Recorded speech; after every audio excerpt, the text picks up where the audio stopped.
Good afternoon ma'am.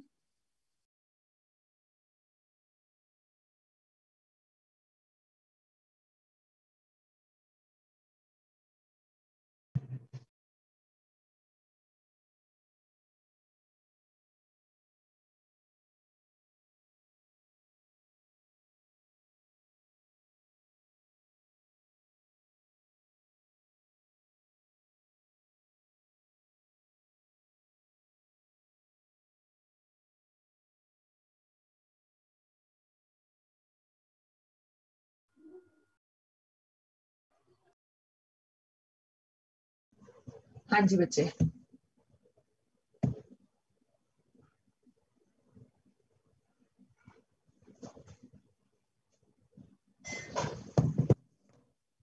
Paper के अंदर मैं कुछ क्वेश्चंस डिस्कस कर रही हूँ, ध्यान से देखना सारे जने। 100 पॉलन ग्रेन बनाने के लिए और 100 फंक्शनल मेगास्पोर बनाने के लिए कितनी डिविजन्स चाहिए? आपको पता है पॉलन ग्रेन में 25 डिवीजन से ही काम चल जाएगा, क्योंकि सारे माइक्रोस्पोर फंक्शनल होते हैं। यहाँ 100 चाहिए, सो मेल पार्ट में 25 से काम चल जाएगा, बाकी 100 चाहिए। सनर्जिड का फंक्शन क्या होता है? सनर्जिड का फंक्शन होता है पॉलन ट्यूब को अट्रैक्ट करना और इसके शॉक को बर्दाश्त करना। ठीक है, ये वाला क्वेश्चन देखो सारे जने। ये पोलॉइडीज आपको सारी कॉपी के ऊपर लिखाई हुई है, मैंने दोबारा बताती हूँ। न्यूसेलस की पोलॉइडी क्या होती है? 2n। मदर सेल की पोलॉइडी 2n। मेगास्पोर की n। फीमेल गमेटोफाइट की n, है ना। तो पोलॉइडीज तो बिल्कुल रटी होनी चाहिए। यहाँ पे देखो मेन चीज है कि आंसर उन्होंने पूछा इनकरेक्ट, तो थर्ड ऑप्शन तक पहुंचते पहुंचते ही आंसर मिल जाता है, तो फोर्थ को देखने की जरूरत क्या है? बोथ का ऑप्शन ही नहीं है जो आपको किसी तरीके का कंफ्यूजन हो। सो अगर मान लो ये नहीं भी पता, तो ये तो पता है ना आपको कि ये पॉसिबल नहीं है। हलोबियल ऑर्किड में कैसे बन सकता है? ऑर्किड में हलोबियल छोड़ो कोई भी एंडोस्पर्म नहीं होता, ठीक है ना। तो यहीं पे इनकरेक्ट का आंसर मिल गया। सो थर्ड में, हाँ ये फोर्थ में मान लो आपको कोई डाउट है, तो बोथ का ऑप्शन तो है ही नहीं कि आपको क्वेश्चन करने में दिक्कत होगी। Third is incorrect. ऑर्किडेसी, ट्रेपेसी और पोडोस्टिमेनेसी में endosperm is out of question, क्योंकि वो बनता ही नहीं है, तो हलोबियल एंडोस्पर्म कहाँ से आएगा? ये वाला आपकी कॉपी के ऊपर कराया हुआ है मैंने। ये वाला क्वेश्चन भी आपको समझाया था। मेगास्पोर टेट्राड का सिर्फ एक ही डिजाइन होता है, वो होता है लीनियर, है ना। मेगास्पोर का सिर्फ, माइक्रोस्पोर में डिफरेंट डिजाइन होते हैं, मेगास्पोर में डिफरेंट डिजाइन नहीं होते। ये वाला क्वेश्चन भी आपकी कॉपी पे हुआ है। आगे बढ़ते हैं, और ये देखो ओवरी में कौन गाइड करेगा? ओवरी में गाइड करता है ऑप्ट्यूरेटर। और एक्साइन के बारे में गलत क्या है? This is wrong regarding exine, कि ये अंदर की लेयर है, अंदर की लेयर नहीं, ये बाहर की लेयर होती है ना। बाकी सब करेक्ट आएगा। ये सब हमने पढ़ा हुआ है कितनी बार, ये भी मैंने आपको कॉपी पे लिखवाया हुआ है, ठीक है। अब जरा ये वाले क्वेश्चन को एक बार देख लो, 1 सेकेंड। हाँ जी, ये वाला क्वेश्चन देखो। अगर सपोज कर लो कि एग में 20 क्रोमोसोम है, एग में 20 है, तो पॉलन ग्रेन और जाइगोट में कितने होंगे? पॉलन ग्रेन भी n होता है ना, ये भी n था। जाइगोट 2n होता है, so it would be 20 and 40। ठीक है जी, एक में 20 होंगे, एक में 40 होंगे। लाइन ऑफ डेहिसेंस क्या है? Line of dehiscence is stomium. ये एनसीईआरटी की लाइन है, जो एनसीईआरटी लाइन टू लाइन पढ़ते हैं उनको पता है ये लाइन वहां से पिक करी गई है। मैंने भी असाइनमेंट वाले दिन बताया था आपको कि बहुत फेमस एम्ब्रोलॉजिस्ट जो इंडिया के वर्ल्ड फेमस है, उनका नाम पी महेश्वरी है। और बच्चे ये लाइन वहां से एनसीईआरटी से पिक करी गई है कि इन्होंने एम्ब्रोलॉजिकल कैरेक्टर्स को टेक्सोनोमी में यूज भी किया था, ठीक है। ये लाइन भी आपकी कॉपी के ऊपर लिखी पड़ी है। ये टिपिकल एंजियो एंथर कैसा होता है? ऐसा आपने लिखा हुआ है कि टिपिकल एंजियो एंथर में 2 लोब होते हैं, हर लोब में 2 स्ट्रैंचिया, टोटल 4। Any other question?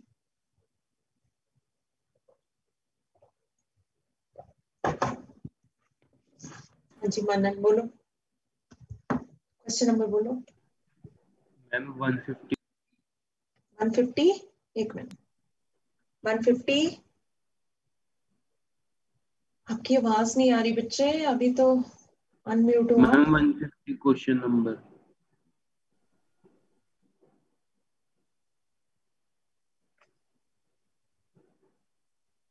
ये तो मैंने करा दिया 150।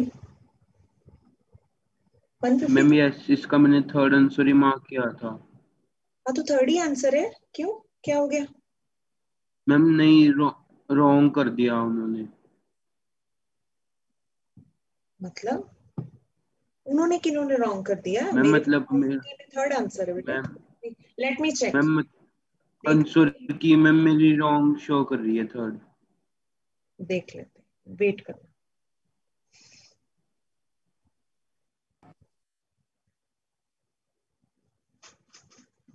150 मेरे पास जो आंसर की है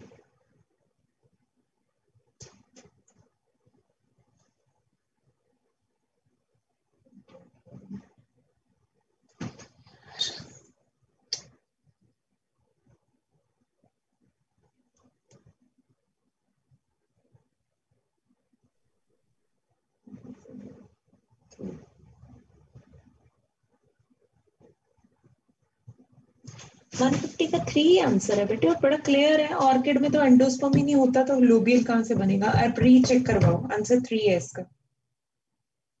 और कुछ ओके आप एक बार बात कर लो। जो ऑफिस की तरफ से भी आंसर की आई है उसमें भी 3 है। हाँ जी बेटे, और कुछ?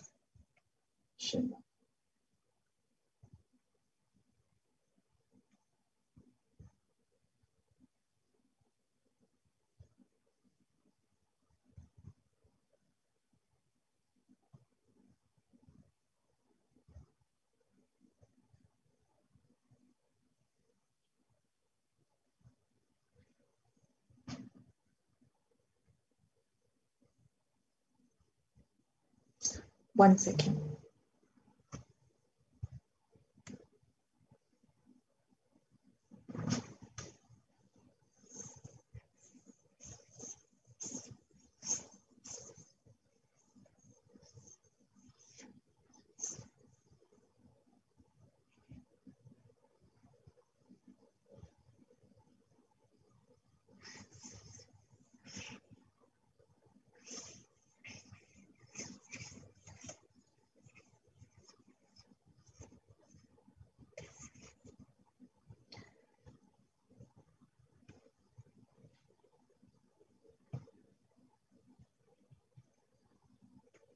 हाँ जी जी, अपनी कॉपी खोलो और हमने अपना टॉपिक जो आज शुरू करना है वो है एम्ब्रियोजेनी। एम्ब्रियो कैसे बनता है, डाइकॉट में कैसे बनता है, मोनोकॉट में कैसे बनता है।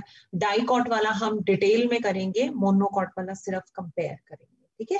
सो बिल्कुल घबराना नहीं है, ये टॉपिक एटलीस्ट 2-3 बार इसकी रिवीजन होनी जो है वो जरूरी है, फिर ये बिल्कुल याद हो जाता है। लेकिन हाँ, पहली बारी ध्यान से सिर्फ सुनना, मतलब बहुत ज्यादा याद करने की तरफ मत पढ़ना। 1-2 बार पढ़ेंगे ना तो याद हो जाएगा। हाँ, समझना।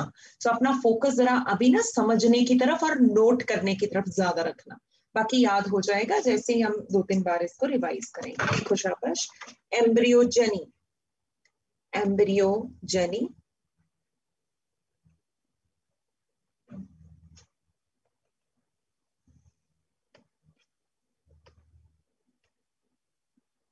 एम्ब्रियोजेनी आप लोग पहले लिखोगे फिर मैं समझाऊंगी। एम्ब्रियोजेनी होता है development of embryo, development of embryo. Embryogeny is development of embryo, ठीक है। एम्ब्रियो का बनना, that is called embryogeny. So now you write down the complete definition. Process of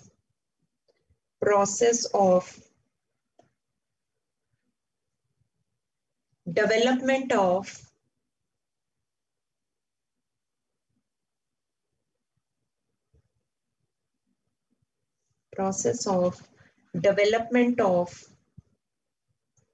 mature embryo, process of development of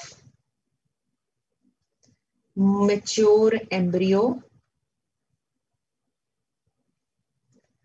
from diploid zygote, from diploid zygote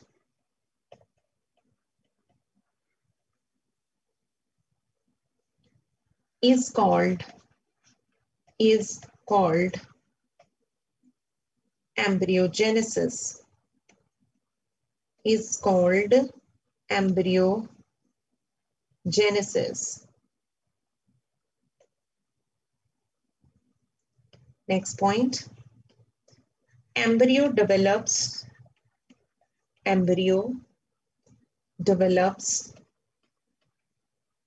at the micropylar end. Embryo develops at the micropylar end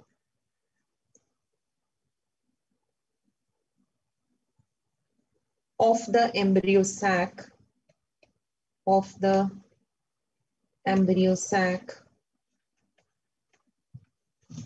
where egg is situated.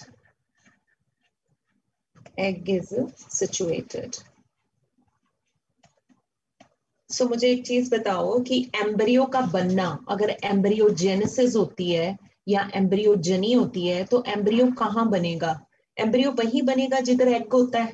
Egg किधर है? Micropylar side पे, तो embryo भी micropylar side पे ही बनेगा। यहीं पे egg था, यहीं से जाइगोट डेवलप होगा और यहीं से आगे एम्ब्रियो डेवलप होगा। सो एम्ब्रियो इसी साइड पे बनेगा। और एम्ब्रियो का बनना क्या होता है? एम्ब्रियोजेनेसिस या एम्ब्रियोजेनी। ठीक है, और हम स्टार्ट कर रहे हैं डाइकॉट की एम्ब्रियोजेनी। डाइकॉट एम्ब्रियोजेनी, डाइकॉट की embryogeny. Write down. It has been studied in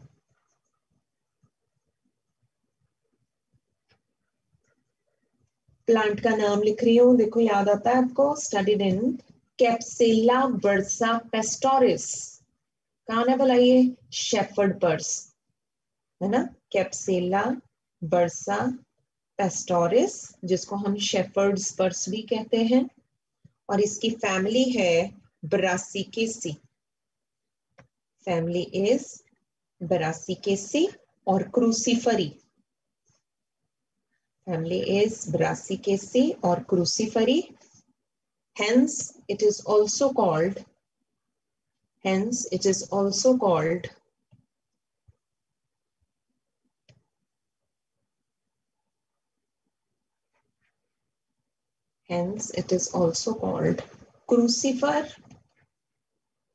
crucifer or onegrid type of embryogeny.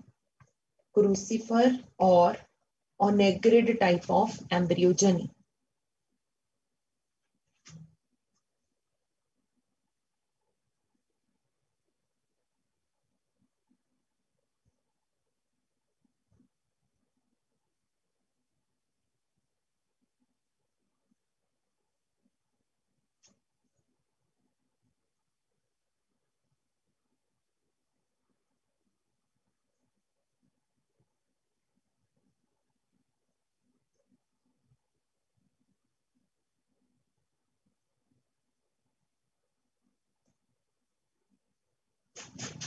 कल्ली बच्चे यहाँ तक लिख लिया आपने?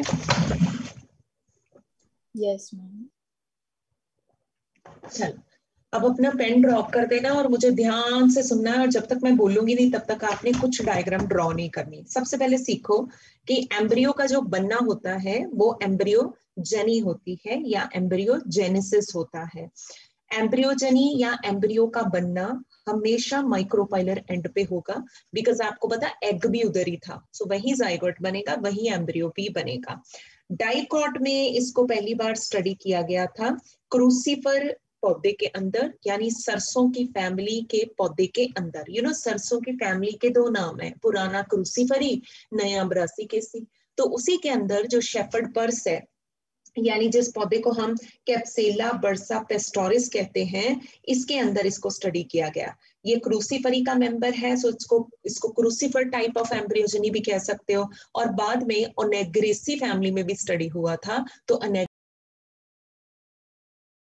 कह सकते हो। सो पेपर में कभी आपको ऐसे क्वेश्चन आए, बताओ भाई क्रूसीफर या ओनेग्रिड टाइप ऑफ एम्ब्रियोजेनी में क्या हुआ, तो समझ जाओ कि डाइकॉट एम्ब्रियोजेनी में क्या हुआ, ये पूछा जा रहा है। सो क्रूसिफर ओनेग्रिड टाइप मतलब डाइकॉट एम्ब्रियोजेनी, पहले क्रूसिफर में स्टडी हुई यानी शेफर्ड पर्स में, और फिर ओनेग्रिसी के ओनेग्रिड मेंबर में स्टडी हुई। सो इसको क्रूसिफर या ओनेग्रिड टाइप ऑफ एम्ब्रियोजेनी बोलते हैं। और आज मैं आपको सिखाती हूँ कि एम्ब्रियो बनता कैसे है। बिल्कुल पेन नहीं चलाना जब तक मैं नहीं बोलती आपसे। एम्ब्रियो कैसे बनेगा, हम पहले अपना टारगेट और स्टार्टिंग पॉइंट देख लें, हमने कहाँ से शुरू करना और कहाँ तक बनाना है। तो मैं आपको बता दूं कि हमने जाइगोट से शुरू करना है, ये जाइगोट हो गया, और हमने बच्चे मैच्योर एम्ब्रियो तक जाना है। मेरा टारगेट है ये मैच्योर डाइकॉट का एम्ब्रियो। आपको +1 में मैंने दोनों एम्ब्रियो कराए हुए हैं, डाइकॉट का भी और मोनोकॉट का भी। एक बार आपको रिवाइज करवा देती हूँ कि डाइकॉट के एम्ब्रियो में 2 कॉटिलिडन्स होते हैं। ये बीच में एम्ब्रियोनल एक्सिस होता है जिसको टाइजेलम कहते हैं। इसके अपर हिस्से को एपिकटाइल और लोअर वाले हिस्से को हाइपोकटाइल कहते हैं। एपिकटाइल की टिप पे प्लम्यूल है और हाइपोकटाइल की टिप पे रेडिकल है, और रेडिकल के बाहर रूट कैप होती है। ये मैच्योर डाइकॉट का एम्ब्रियो है। यहां से शुरू करूंगी और एंड तक मैं जाऊंगी, ठीक है जी। सो हम आज ये पढ़ने वाले हैं डाइकॉट की एम्ब्रियोजेनी। स्टार्टिंग पॉइंट मैंने देख लिया, यहाँ से शुरू होना है और एंड तक हमने जाना है। एंड में डाइकॉट एम्ब्रियो आएगा। कितने कॉटिलिडन्स होते हैं? 2। एम्ब्रियोनल एक्सिस का नाम टाइजेलम, उसका वो हिस्सा जो कॉटिलिडन से ऊपर है एपिकटाइल, जो कॉटिलिडन से नीचे है हाइपोकटाइल। एपिकटाइल की टिप पे क्या होगा? प्लम्यूल। हाइपोकटाइल की टिप पे क्या होगा? रेडिकल। और रेडिकल के बाहर क्या होगी? Root cap. This is the mature dicot का एम्ब्रियो। हम यहाँ तक पहुंचेंगे। स्टार्टिंग कहाँ से करेंगे? जाइगोट से करेंगे, ठीक है। मैं शुरू कर रही हूँ, सारे जने ध्यान से सुनना। ये बच्चे जाइगोट से शुरुआत हो गई है। जाइगोट यहाँ पे ट्रांसवर्स डिवीजन करेगा और ट्रांसवर्स डिवीजन करके एक बड़े वाला सेल बनाएगा, ठीक है, और एक छोटे वाले सेल को बनाएगा। 2 सेल बनने हैं बच्चे, एक बड़े वाला सेल बनेगा और एक छोटे वाला सेल बनेगा। बड़े वाला सेल बनेगा माइक्रोपाइल की तरफ और छोटे वाला सेल बनेगा चलाजा की तरफ। जो बड़े वाला सेल है इसका नाम होता है बेसल सेल, ठीक है। बेसल सेल इस बड़े वाले का नाम है।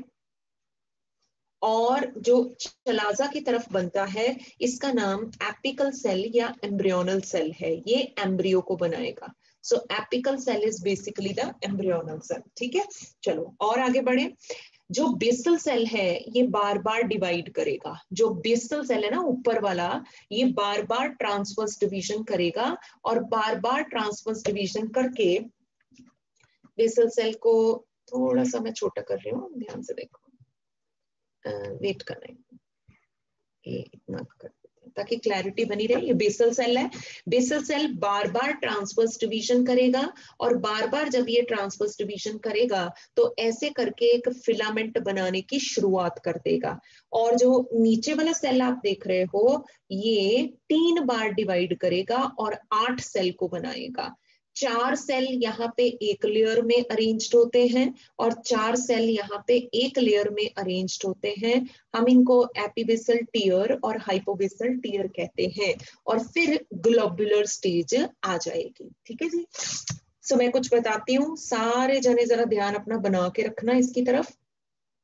वेट करो, हाँ, अब देखो, दोबारा देखो। ये मेरे पास जाइगोट है। जाइगोट ने ट्रांसवर्स, बच्चे डिविजन से याद करनी पड़ती हैं। अगर आप यहाँ भी आगे डिविजन होनी है तो वो डिविजन दिखाई नहीं जा सकती है, उसके लिए 3D व्यू चाहिए होता है। और अगर 3D व्यू दिखाएंगे तो फिर आपको बाकी डायग्राम नहीं समझ में आनी। जो ज्यादा चीज इंपॉर्टेंट है कि आपको सब्सिक्वेंट समझ में आए कि स्टेजेस कौन सी बन रही हैं। एनसीईआरटी की डायग्राम है ये। तो डिविजन्स यहाँ पे लर्न करनी पड़नी है, आज आपको याद करनी पड़नी है। डिविजन्स ऐसे नहीं वो 3D व्यू में देखने को मिलती हैं। तो याद करो, ये ट्रांसवर्स डिवीजन है। बड़ा सेल बनेगा माइक्रोपाइल की तरफ, छोटा सेल बनेगा चलाजा की तरफ। जो बेटे बड़ा वाला सेल है ना, ये बार बार ट्रांसवर्स डिवीजन करके एक फिलामेंट बनाने की कोशिश करेगा। जब ये फिलामेंट फुल फ्लेज्ड बन गया तो हम इसको सस्पेंसर बोलेंगे। और सस्पेंसर का जो बिल्कुल टर्मिनल सेल होता है that's called haustorial cell. That's basically a vesicular cell, यानी उसमें बहुत बड़ी वैक्यूल होती है और साइड पे एक न्यूक्लियस होता है। सो ये सस्पेंसर का पहला सेल है, और सस्पेंसर का जो आखिरी सेल होता है इसका नाम हाइपोफाइसिस है। सो मैंने क्या बताया अभी तक, ये बार बार ट्रांसवर्स डिवीजन करेगा, एक फिलामेंट को बनाएगा। ये फिलामेंट 6 से 10 सेल तक लंबा होता है डाइकॉट में, इसको सस्पेंसर कहते हैं। और इसका काम पता क्या है, धक्का मारना एम्ब्रियो को एंडोस्पर्म के अंदर। इसके नीचे कौन है, फूड है, तो एम्ब्रियो को पुश करना डीप इनटू द एंडोस्पर्म ताकि वो अपना खाना अच्छे से लेके प्रॉपर्ली डेवलप हो सके। ये सस्पेंसर का काम है। सस्पेंसर के टॉप मोस्ट सेल का नाम ये है और ये वाले सेल का नाम ये है। ये सेल मैंने अलग से क्यों डिमार्केट किया, क्योंकि इसका एम्ब्रियो की डेवलपमेंट में भी रोल है। धक्का मारना, पुश करना, फूड पेनिट्रेशन में हेल्प करना, वो तो सस्पेंसर का रोल है ही है, लेकिन जो सस्पेंसर का आखिरी सेल है ना, ये एम्ब्रियोनिक डेवलपमेंट में भी हेल्प करेगा।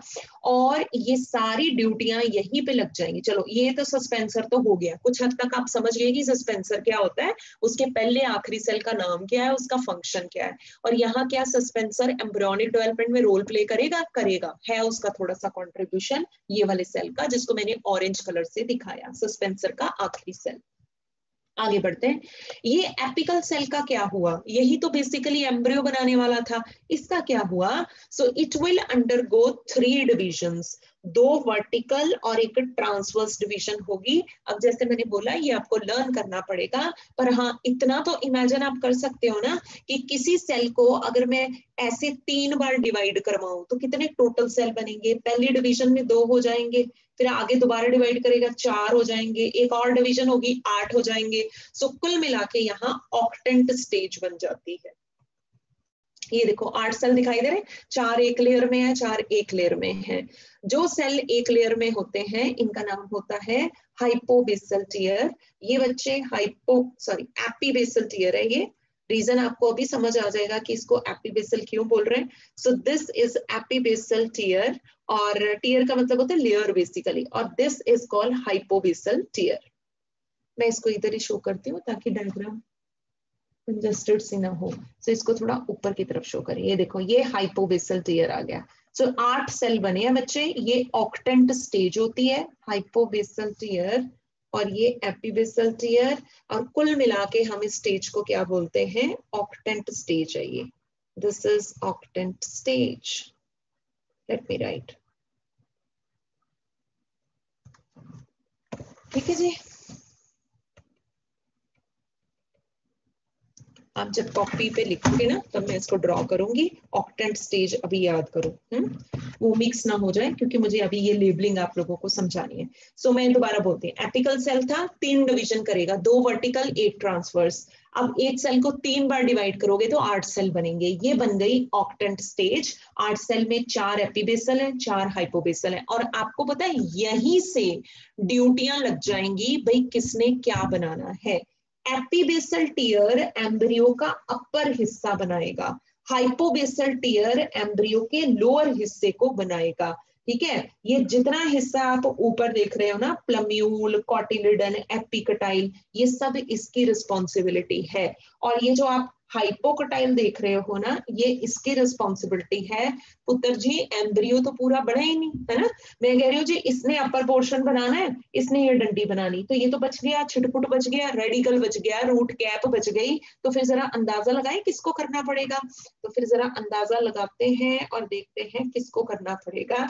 यहाँ साफ दिखाई दे रहा है ये एम्ब्रियो का अपर पोर्शन बनाएगा, ये नीचे की डंडी को बनाएगा। अब जो छिटपुट रह गया वो तो फिर इसी को बनाना पड़ेगा, ऑरेंज वाले सेल को। बट आपको पता है ये किसका सेल है, ये तो सस्पेंसर का आखिरी सेल है। यस, तो यहाँ इस सेल का कंट्रीब्यूशन होगा। सस्पेंसर का काम हालांकि धक्का मरवाना, फिलामेंट बनाना होता है, बट यहाँ सस्पेंसर एम्ब्रियो के इस हिस्से को बनाएगा जो छिटपुट सा बच गया है।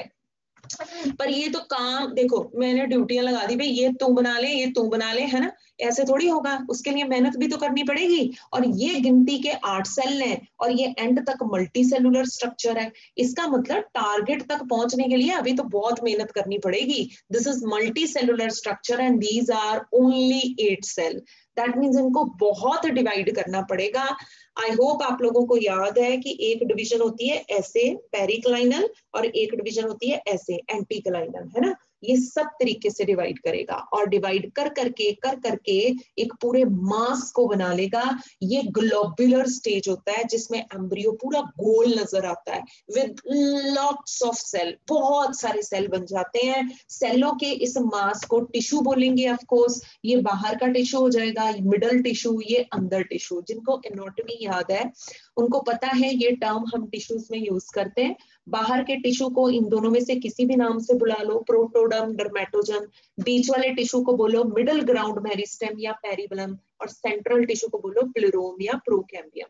ये जस्ट टिश्यू के नाम है जो हमने एनाटॉमी में भी नाम पढ़े हुए हैं। और फिर बच्चे ग्लोबुलर स्टेज में आप देखोगे पार्ट्स बनने शुरू हो जाएंगे। कॉटिलिडन, यहाँ पे प्लम्यूल, यहाँ पे रेडिकल, सब बनना। जैसे ह्यूमन में नहीं होता, ह्यूमन में क्या होता है, पहले एक मास सा बनता है ना, वो एम्ब्रियो से जो मदर का यूटेरस है उससे इम्प्लांट हो जाता है। फिर आप देखते हो बच्चे के अंग बनने शुरू हो जाते हैं, यहाँ से लिम्स बनेंगी, यहाँ से हेड बनेगा, है ना, ऑर्गन्स का वो डिफरेंशिएशन स्टार्ट हो जाती है, ये बनने शुरू हो जाते हैं बॉडी पार्ट्स। सेम हेयर, अब बॉडी पार्ट्स के बनने का टाइम आ गया। यहाँ से कॉटिलिडन डेवलप होएगा, प्लम्यूल, यहाँ से आपको पता है किसने डेवलप होना है, रेडिकल ने, यहाँ से हाइपोकोटाइल ने। सो वो पीछे का पोर्शन यहाँ, ये साइड का पोर्शन, ये आगे का पोर्शन बनेगा। And now just look at me, देखो कॉटिलिडन सबसे ज्यादा ग्रो करेंगे। कॉटिलिडन देख रहे हो कहाँ पे, साइड्स में है ना। अच्छा, ये खूब खाना स्टोर कर लेंगे। अच्छा, इतने खाने स्टोर करने के बाद तो ये बड़े हैवी हो जाएंगे और फिर ये बच्चे ऐसे लटक जाएंगे, समझ रहे हो। और जब ये लटक गए ना तो एम्ब्रियो का शेप चेंज हो जाएगा। Now this embryo will look like a heart. So ये हार्ट शेप स्टेज होती है बच्चे। और एम्ब्रियो की इस स्टेज में आप देखोगे सस्पेंसर बहुत ज्यादा डिग्रेडेड सा नजर आएगा। भाई ड्यूटी पूरी हो गई उसकी, अब क्या करना है उसको रख के, है ना, मेच्योर करना था, ऑलमोस्ट मेच्योर हो गया। ये बाहर की तरफ जो लटक गए पोर्शन, ये कौन है, ये कॉटिलिडन्स है। यहाँ प्लम्यूल होगा, यहाँ रेडिकल वगैरह होगा। ये बच्चे अगली स्टेज आ जाती है, हम इसको हार्ट शेप स्टेज बोलते हैं। सो ग्लोबुलर के बाद कौन सी स्टेज आएगी, हार्ट शेप्ड। ये बहुत इंपॉर्टेंट नीट का क्वेश्चन है, स्टेजेस अक्सर पूछते हैं वो। सो पहली स्टेज कौन सी थी, प्रो एम्ब्रियो, फिर ऑक्टेंट स्टेज, फिर ग्लोबुलर स्टेज, अब हार्ट स्टेज। और आपको पता है हार्ट स्टेज के बाद ना, not in every dicot, her dicot में तो नहीं, लेकिन क्योंकि हमने तो कैप्सिला में पढ़ा है ना ये पहली बारी, तो उसी की डायग्राम बना रहे हैं। तो not in every dicot but in Capsella ये कॉटिलिडन्स जो है ना, ये ऐसे करके ना जगह की कमी की वजह से थोड़ा बेंड हो जाते हैं। सो जगह की कमी की वजह से ना ये दोनों कॉटिलिडन्स जो आपने देखे, लेट मी, ये देखो, ये कॉटिलिडन ना बेंड हो जाएंगे, कॉटिलिडन बेंड हो जाएंगे। सस्पेंसर इज ऑलमोस्ट गॉन क्योंकि उसकी ड्यूटीज खत्म हो चुकी हैं और ये बन गया बिल्कुल मैच्योर एम्ब्रियो। कॉटिलिडन्स बेंड हो गए, ये कुछ हॉर्स शू शेप लगना शुरू हो जाएगा। अब आप दिमाग लगा रहे होगे कि ये बेंड क्यों हुआ। बेंड इसलिए हुआ क्योंकि सीड में जगह कम है और एम्ब्रियो जरूरत से ज्यादा मैच्योर हो गया। सो थोड़ा सा इनको कॉटिलिडन्स को ना ऐसे बेंडिंग करनी पड़ती है। ये होता है हार्ट शेप स्टेज। अब अगर मैं इसको खोल के देखूंगी तो मुझे ये सारा कुछ नजर आएगा। सो दिस इज द मैच्योर्ड। ये असली स्ट्रक्चर नहीं होती, ये पार्ट्स समझाने के लिए बनाई जाती है। जो दिखेगा वो तो ऐसा दिखेगा, इसको ओपन करोगे फिर ये पार्ट्स दिखेंगे। सो this is not the real structure. ऐसे कोई सीधी लाइन थोड़ी ड्रॉ करी हुई है कार्टिलेजन साइड पे लटके। सो this is a imaginary hypothetical diagram जो आपको पार्ट्स समझाने के लिए बनाई जाती है। दिखेगा ऐसे, ये these are cotyledon. Now you can understand, यहाँ plumule होगा, यहाँ radical होगा. So this is the mature embryo. So we have got the final stage जिसका नाम है mature embryo. हाँ, करते हैं दोबारा इसकी बात। मेरे ख्याल से काफी कुछ आप लोग समझ गए हो। और काम करते पहले इसको बना लेते हैं क्योंकि मोनोकॉट का हमने डिटेल नहीं करना, सिर्फ कंपैरेटिव काउंट करना है। सो पहले आप यहाँ से शुरू करो डायग्राम्स बनाने, ठीक है। ड्रॉ।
हाँ जी बेटे, बना लिया?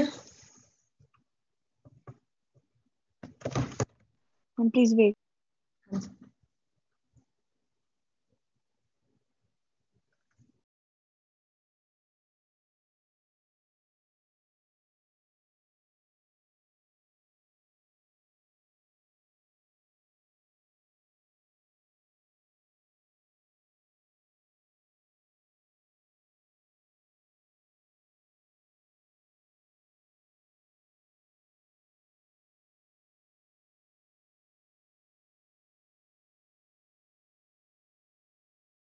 डन।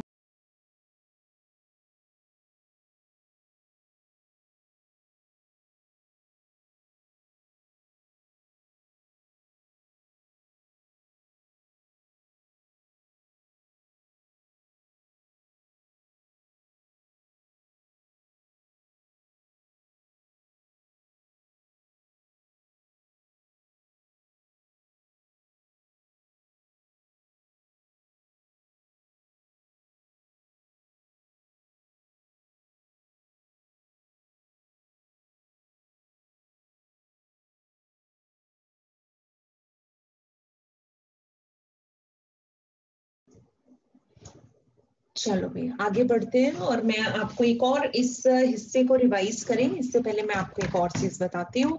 मोनोकॉट की एम्ब्रियोजेनी हमारे सिलेबस में डिटेल में नहीं है, सिर्फ कंपेयर करना है। टारगेट देख लो भाई, टारगेट पहले देख लो, आपको पता है ये भी पढ़ा हुआ है हमने +1 में। मैं रिवाइज करवा देती हूँ, एक बार दोबारा सुन लो। ये टाइजेलम आ जाएगा, ये एपिकटाइल है, ये हाइपोकटाइल है, पर आप देख रहे हो कॉटिलिडन सिर्फ एक ही होगा। प्लम्यूल के बाहर एक लिफी कवर होता है कोलियोकटाइल, और रेडिकल के बाहर 2 कवर होते हैं। रूट कैप तो होता ही होता है, एक और शीट लाइक कवर होता है कोलियोराइजा। थोड़ा सा डिफरेंट है ना, वहां टारगेट और यहाँ टारगेट में थोड़ा सा फर्क है। वहां 2 कॉटिलिडन्स वाला एम्ब्रियो था, यहाँ सिंगल कॉटिलिडन वाला एम्ब्रियो है। वहां प्लम्यूल रेडिकल के बाहर ऐसा ये वाली कवर्स नहीं थे, यहाँ पे है। This is a leafy cover known as coleoptile, and this is a sheet like cover known as coleorhiza. अच्छा अब सुनना, कहते कि जब मोनोकॉट की एम्ब्रियोजेनी है, इसको सेजिटेरिया टाइप ऑफ एम्ब्रियोजेनी, जैसे उसको क्रूसीफर टाइप ऑफ एम्ब्रियोजेनी कहते हैं ना, इसको सेजिटेरिया मोनोकॉट में इसको स्टडी किया गया था। So this is called Sagittaria type of embryogeny. So अगर नीट में कोई क्वेश्चन आता है सेजिटेरिया टाइप, तो आप समझ जाओ कि मोनोकॉट एम्ब्रियोजेनी की बात हो रही है। अब एनसीईआरटी क्या लिखती है? एनसीईआरटी कहती है कि it is similar up to globular stage. Globular stage तक तो सेम रहेगा, later on the differentiation start. So it is similar up to, it is similar up to globular stage, role वाली स्टेज तक ये same रहेगा, उसके बाद differentiation start होएगा। ठीक है, फिर चेंजेस कहते हैं आएंगे। ग्लोबुलर स्टेज में आपको एक बार बना के आइडिया, वैसे तो है नहीं सिलेबस में ये डिटेल में, पर हाँ एक चीज है जो आपको याद रखनी पड़ेगी, बहुत जरूरी है वो, कि ग्लोबुलर स्टेज तक तो हम कह रहे हैं ना एम्ब्रियोजेनी सेम है, पर मैं आपको बता दूं ये अगर ग्लोबुलर स्टेज है ना, तो आप लोग देख रहे हो सस्पेंसर सिर्फ एक ही सेल का बना हुआ है। सस्पेंसर नहीं उतना लंबा होता जितना आपने वहां सीखा है। यहाँ सस्पेंसर का एम्ब्रियो की डेवलपमेंट में कोई रोल नहीं है, वो बेचारा मुश्किल से अपना ही काम कर पाएगा, है ना। दूसरों की हेल्प कैसे करे, वो तो खुद एक सेल का बना है। तो जो आपने उसकी हेल्प देखी थी यहाँ, कि उसका आखिरी सेल ये छिटपुट चीजें बनाता है जो बच जाती हैं, वो ये आखिरी सेल बनाता है, वो काम नहीं कर पाएगा वो यहाँ पे, क्योंकि वो बेचारा मुश्किल से अपना ही काम कर पाएगा, because it's made up of only 1 cell. इसका मतलब यहाँ सारा एम्ब्रियो एपिबेसल और हाइपोबेसल ही बनाएंगे।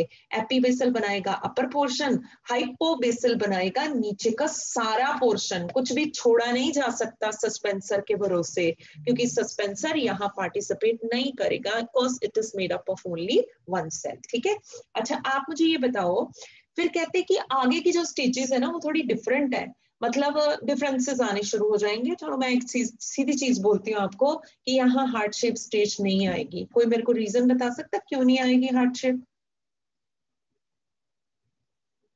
हर्षदीप।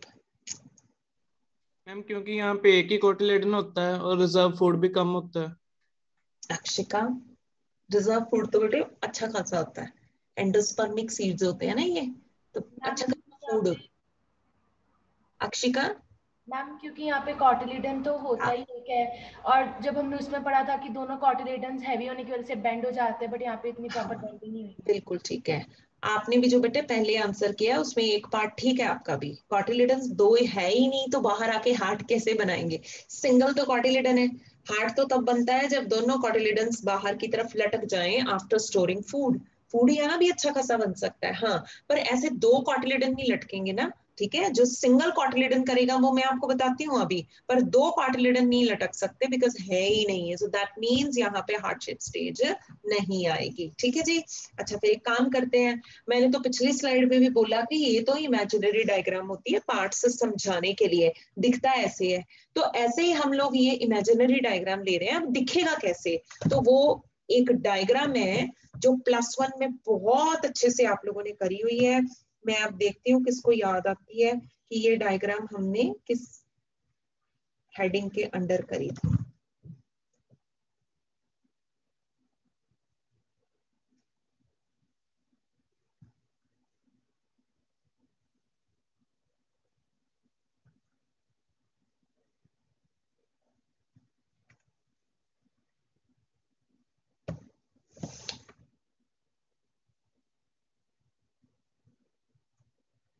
हाँ जी बेटे, कहीं पढ़ा हमने इसको?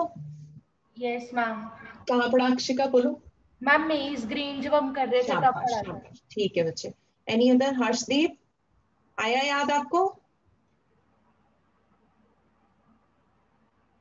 चलो अब तो मैंने बता ही दिया, ये मेज का ग्रेन था। मेज के ग्रेन में ये एम्ब्रियो फिट हुआ होता है, ये मैंने आपको कराया था, मेज का एम्ब्रियो। पर बच्चे ये मेज का भी हो सकता है और ग्रास का भी हो सकता है। सो आज तो हम मोनोकॉट एम्ब्रियो पढ़ रहे हैं ना, तो इसको मोनोकॉट एम्ब्रियो में ले लेते हैं। बाकी वही है जो आपको राइट हैंड साइड पे जो दिखाई दे रहा है ना, वही है। कर दे फिर फटाफट इसकी लेबलिंग, वो सामने तो लेबलिंग हुई पड़ी है सारी। ये कौन है? This is plumule. जो प्लम्यूल के बाहर कवर होएगा इसका नाम क्या होता है? कोलियोपटाइल। आपको मैं बता दूं, ये लीफी स्ट्रक्चर होती है। फोलियर, फोलियर मतलब पत्ते जैसी।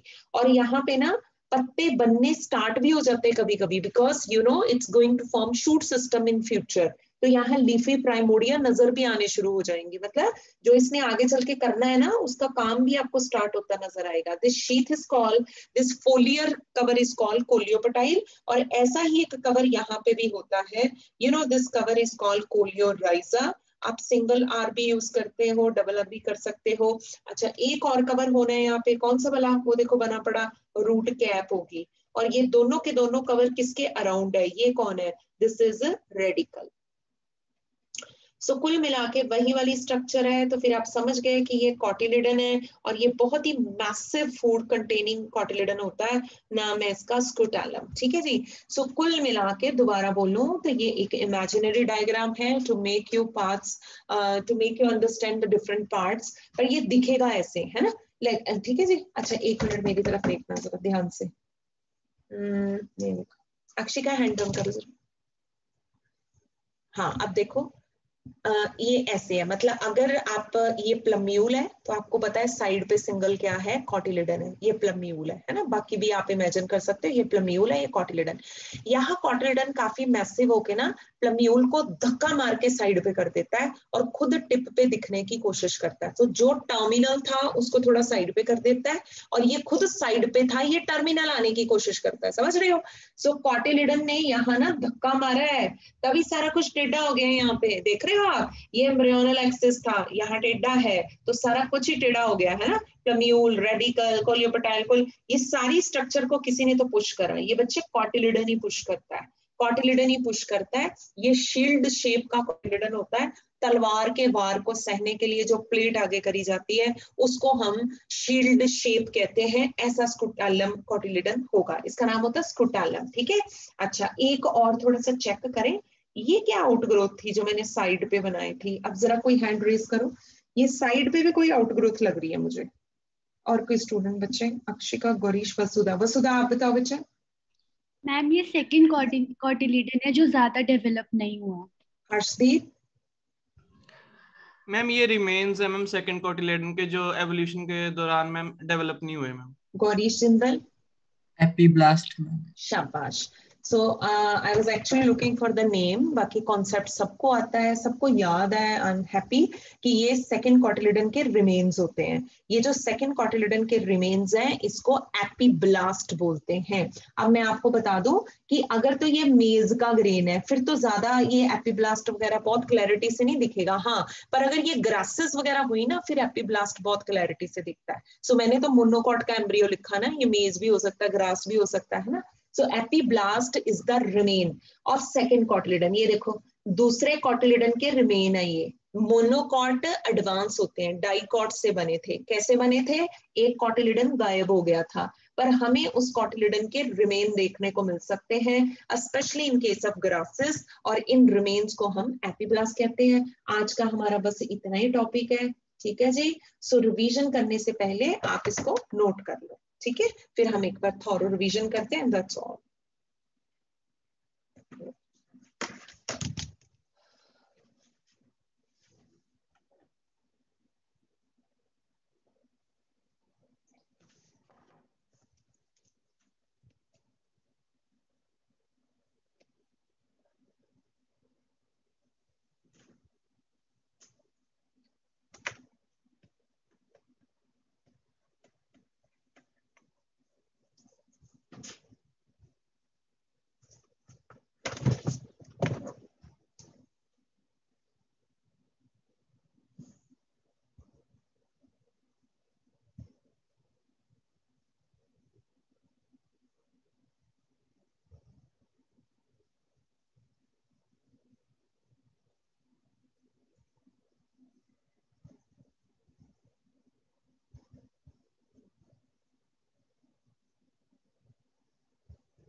ठीक है, बनाओ शाबाश फटाफट।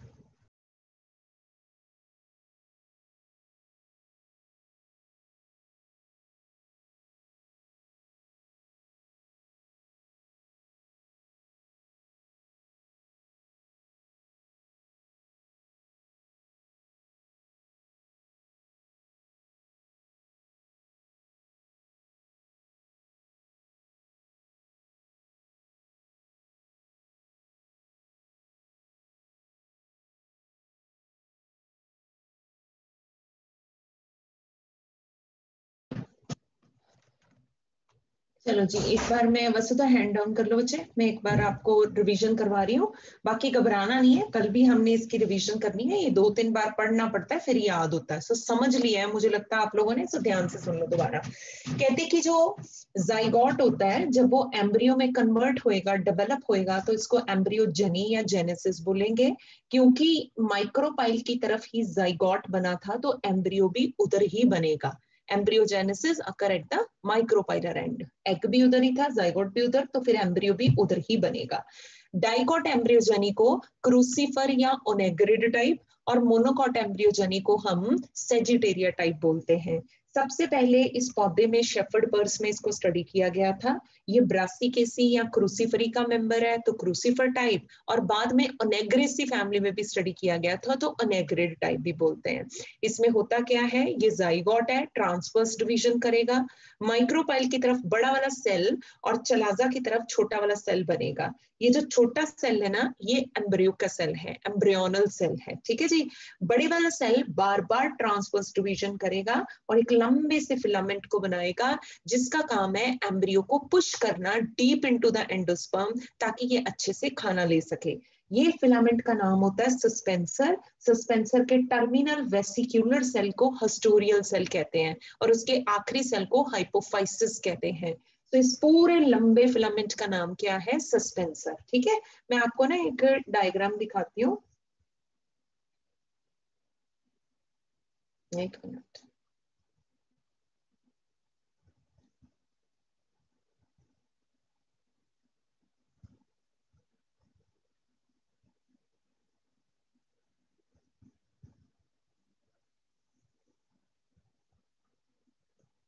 ये डायग्राम याद है ना सबको? तो मुझे बताओ, एम्ब्रियो के नीचे फूड है ना, तो कोई अगर एम्ब्रियो को धक्का मारे, फूड में पुश करे, तो इसको फूड लेने में आसानी रहेगी ना। तो कौन है जो एम्ब्रियो को पुश कर रहा है, धक्का मार रहा है? समझ गए हो? जो एम्ब्रियो को पुश कर रहा है, धक्का मार रहा है, ताकि वो अच्छे से फूड ले सके, ये बच्चे ऑफ कोर्स सस्पेंसर का सेल है। और आज आपने देख लिया कि ये सस्पेंसर का जो फिलामेंट है ये 6 से 10 सेल तक लंबा होता है। हालांकि इसका मेन काम फूड में पुश करना है, पर ये थोड़ा सा एम्ब्रियो की डेवलपमेंट में भी कंट्रीब्यूट करेगा। एम्ब्रियो की डेवलपमेंट में जो सेल इसका कंट्रीब्यूट करता है, उस सेल को आखिरी, ये एम्ब्रियो की तरफ का सेल है।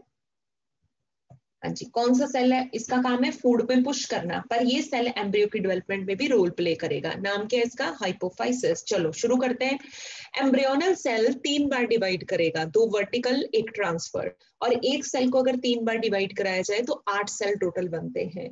4 एक लेयर में, 4 एक लेयर में, एपिबेसल लेयर, हाइपोबेसल लेयर। ठीक है, इसकी ड्यूटी लगा दी जाती है भाई, तो ऊपर का पार्ट बना, इसकी ड्यूटी लगाई जाती है, ये डंडी बना, और जो चिटपुट बच गया वो हाइपोफाइसिस की ड्यूटी लग जाएगी ये वाले सेल की। ठीक है जी, तो इस तरीके से ड्यूटियां यही लग जाती हैं। अब मेहनत करनी बाकी है, सो ये बार बार पेरिक्लाइनल और एंटीक्लाइनल डिवीजन करेंगे, एक मास बनेगा। ये ग्लोबुलर स्टेज होती है। ग्लोबुलर स्टेज में हमें टिश्यू दिखना शुरू हो जाता है, प्रोटोडर्म, फिर पेरिब्लम और फिर प्लेरोम। ठीक है जी, और बस अब पार्ट्स बनने शुरू हो जाते हैं। कॉटिलिडन, इधर प्लम्यूल, पीछे रेडिकल। कॉटिलिडन फूड को अकमुलेट करके लटक जाते हैं, and they change the shape of embryo to heart shape stage. और फिर बच्चे, क्योंकि हमने कैप्सेला में स्टडी किया, not in every dicot, but Capsella में ना ये मुड़ के हॉर्स शू शेप का हो जाता है, जगह कम होती है सीड में, और कॉटिलिडन हैवी होते हैं काफी, सो ये मुड़ जाता है। सो दिस इज मैच्योर एम्ब्रियो। अगर मैं इसको खोलूं तो मुझे ये सारे पार्ट्स इसमें दिखाई देंगे। प्लम्यूल, रेडिकल, ये टाइजेलम है, अपर हिस्से को एपिकोटाइल कहते हैं, लोअर हिस्से को हाइपोकोटाइल, और ये 2 कॉटिलिडन्स हैं। So if you open it up you would see all this parts. So this is dicot embryogeny. Monocot embryogeny में ग्लोबुलर स्टेज तक सिमिलर आएगा, उसके बाद डिफरेंशिएशन स्टार्ट होगी, मतलब वो हार्ट शेप और ये सब नहीं बनेगा। वैसे भी हमें पता है कि कॉटिलिडन की वजह से हार्ट शेप बन रहा था, सिंगल कॉटिलिडन से हार्ट कैसे बन जाएगा? लेकिन आप लोग ये भी मत भूलना कि यहाँ सस्पेंसर के इस सेल ने एम्ब्रियो के इस हिस्से को बनाने में कंट्रीब्यूट किया। यहाँ नहीं कर पाएगा क्योंकि वो बेचारा खुद एक सेल का बना हुआ है। सो यहाँ पे सारा काम एपी और हाइपोबेसल को करना पड़ेगा। AP will produce the upper half, hypo will produce the complete lower half. तो ये सारा हिस्सा एपी बनाएगा और ये वाला सारा हिस्सा हाइपोबेसल टीयर को बनाना पड़ेगा। कुछ छोड़ा नहीं जा सकता सस्पेंसर के भरोसे, क्योंकि सस्पेंसर एम्ब्रियोनिक डेवलपमेंट में पार्टिसिपेट नहीं करेगा। ठीक है जी, ये मैच्योर एम्ब्रियो बन जाएगा धीरे धीरे। और ये इमेजिनरी डायग्राम है to know the various parts, और दिखेगा ऐसे। ये मैंने आपको बताया कि सारा कुछ टेढ़ा ऐसा क्यों हो गया, क्योंकि क्लियर थोड़ा सा जाता है अक्सर और धक्का मार के प्लम्यूल को साइड पे कर देता है, पूरा एक्सेस साइड पे हो गया, ये टिल्टेड सा दिखाई देगा। मेज के ग्रेन के अंदर हमने इसको करा था। एंड डोंट फॉरगेट कि यहाँ प्लम्यूल के बाहर एक लीफी कवर होता है, फोलियर कवर होता है, और यहाँ शीट लाइक कवर होता है। सो ये फोलियर कवर है, ये शीट लाइक कवर है। ठीक है जी। और एक चीज बता दूं, क्योंकि इसने आगे चल के शूट सिस्टम बनाना है, तो पतले पतले लीफ प्राइमोडिया अभी से बनने शुरू हो जाएंगे। लीफ की बिगिनिंग हो चुकी है, छोटी छोटी आउटग्रोथ्स दिखाई देती हैं। और कॉटिलिडन जो सिंगल है, जिसने इसको पुश करके साइड पे करा है और खुद शील्ड शेप का दिखाई देता है, इस कॉटिलिडन को स्कुटैलम कहते हैं। और ग्रासेस के केस में आपको दूसरे कॉटिलिडन के रिमेन्स भी दिखाई दे सकते हैं, और दूसरे कॉटिलिडन के इन रिमेन्स को एपिब्लास्ट कहते हैं। ठीक है जी। सो ये हमारे पास आ गई मोनोकॉट की एम्ब्रियोजेनी। ठीक है बच्चे, एक काम करना है, कल आपने बिल्कुल अच्छे से ये पढ़ के आनी है। और देखो मैं कुछ पूछूंगी, और जिसने पढ़ी हुई ना बुकलेट से, सिर्फ वही मुझे आंसर कर पाएगा। ठीक है बच्चे? ठीक है। सो इसके रिगार्डिंग कोई क्वेश्चन है तो, जितना तो मैंने समझाया। ठीक है, चलो डायग्राम देख ली सबने।